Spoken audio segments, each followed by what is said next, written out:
So I had cancer twice, once when I was 11 and then again when I was 22. I was so conscious of, I guess, how having something like cancer puts you into this world that's quite removed from the people that you like, you know, your friends and your family. Like they kind of no longer have the same sort of interior life that you now have, or the same kind of perspective on, you know, your existence. I guess the first time that I'd really had to engage and grapple with this sort of like idea that, you know, people die, really, like, you know, and in this case, it might be me. How do you tell people? In what way do you tell people? Like, what's the way of introducing it into conversation that won't kill that conversation? Like, you know, you have to become this sort of strange conversational ninja, able to, like, you know, work out what people's objections or like what people's reactions are going to be so you can neutralize them before it actually happens.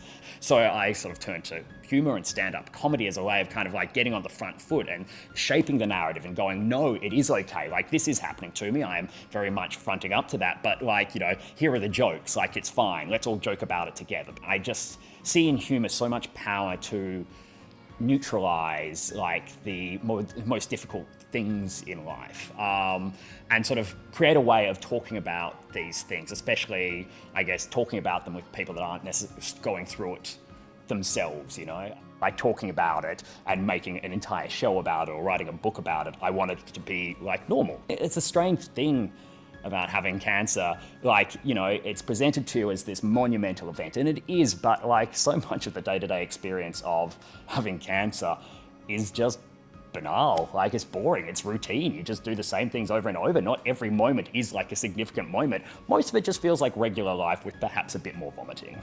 We've become a lot worse at dying because death used to be such a fact of life. Like, you know, infant mortality was high, like maternal mortality was high. People just died. Like, infections were more untreatable. Cancer killed everyone, like, that it touched. And so it's been that sort of almost paradoxical thing that as we, as a society, have gotten better at warding off death, we've become a lot worse at actually dying.